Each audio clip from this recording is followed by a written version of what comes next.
Okay, hi there. My name is Julie, and I am on a low-carb, dirty low-carb adventure. And this is my keto journal.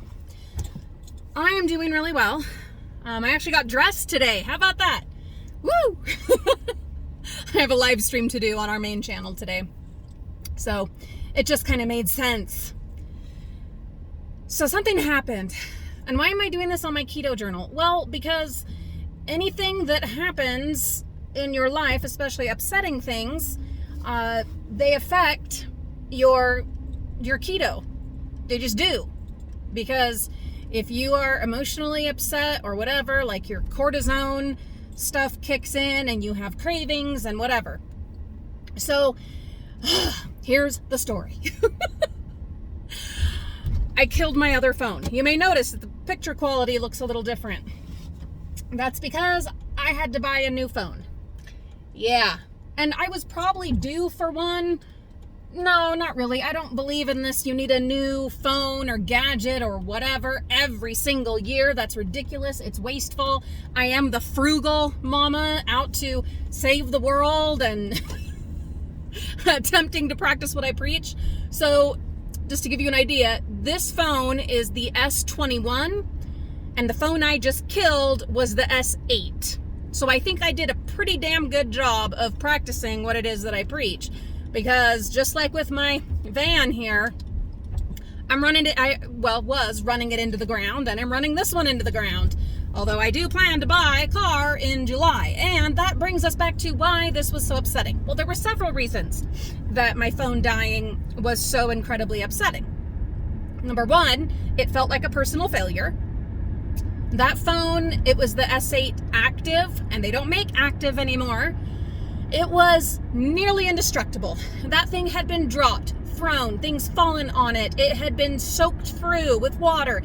It was an amazing phone. And how did it die? I'm sure you're wondering. I clicked on a bad link. I was trying to look at an Amazon item and it was a bad link and it killed my phone. I don't know. That's what happened. And then in trying to fix the phone, I ended up killing it worse. It probably could have been saved until I tried opening it, because you used to be able to open your phones years ago and just take the battery out and put it back in and it would reboot, and that was awesome. You can't do that anymore, guys. You have to be trained and really know how to do that kind of stuff, which I didn't. And that got scary because here I am with a flathead screwdriver trying to pry this battery out, and then there was a spark and it started smelling like it was burning, and that was bad. That was not a good thing. So that phone is dead. I spent an hour and a half at the phone store. Yeah, made a really great new friend in the phone guy. It was so frustrating. It did feel like a personal failure. And not only that, that phone has been with me through so much. And then also one of the biggest things, so I said, yes, I'm getting a new car in July. That is the plan. That is the commitment. That's why we're holding off on Disney and almost anything else. Well, I was not planning to be buying a new phone this year. And I don't know how much you guys know about what phones cost, but, when you're not planning to drop $1,000 in one day, it can mess up your plans and eat into your car plans. So it was just really upsetting. But the point of it all, it was very upsetting. I didn't fall too far off of my plan.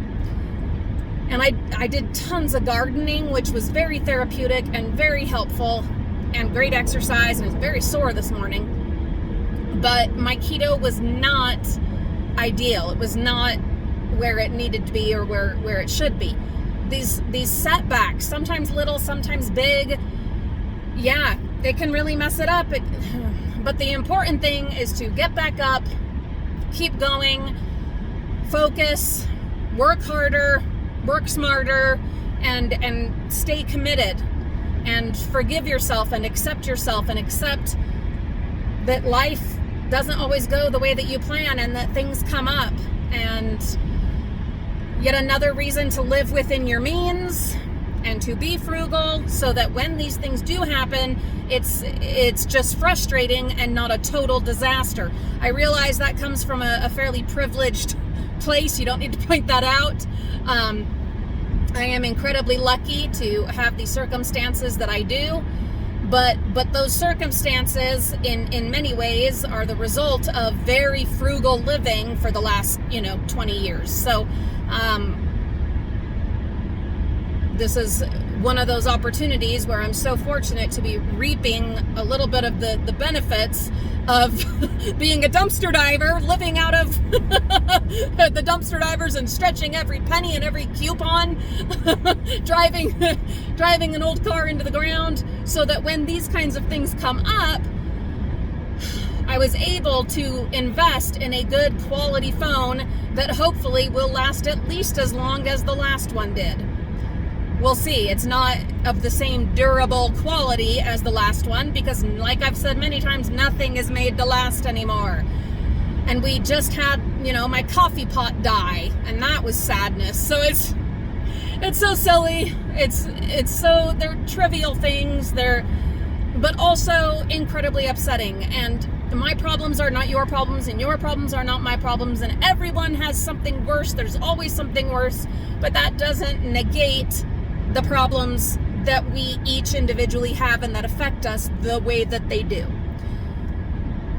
Anyway, there's validation for you and validation for me. But it is a new day, and I am on track, and I really didn't fall off the wagon. I just ate too much trail mix yesterday. I know, I'm all boo-hooing, and I ate too much trail mix. That's really what it came down to. But I was very mopey, and that's ridiculous. It's time to just get up and get on and get moving and get over it. Yeah.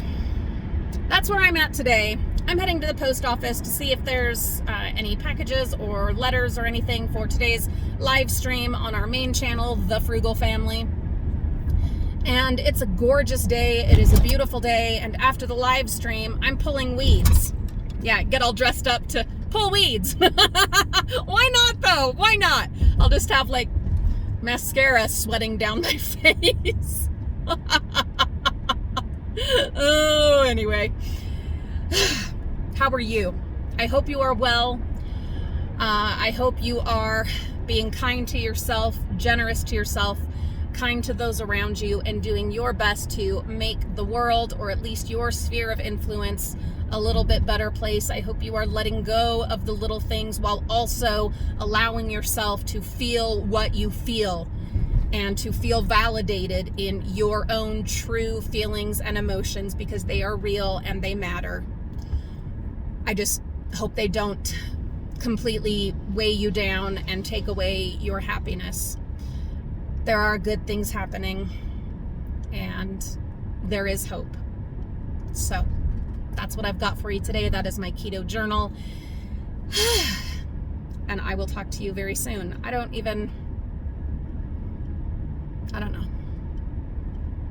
know if any of this made any sense. Now that I'm thinking of what I've recorded. But hopefully it did. Hopefully you got something out of it. Thank you for watching, and I'll see you real soon.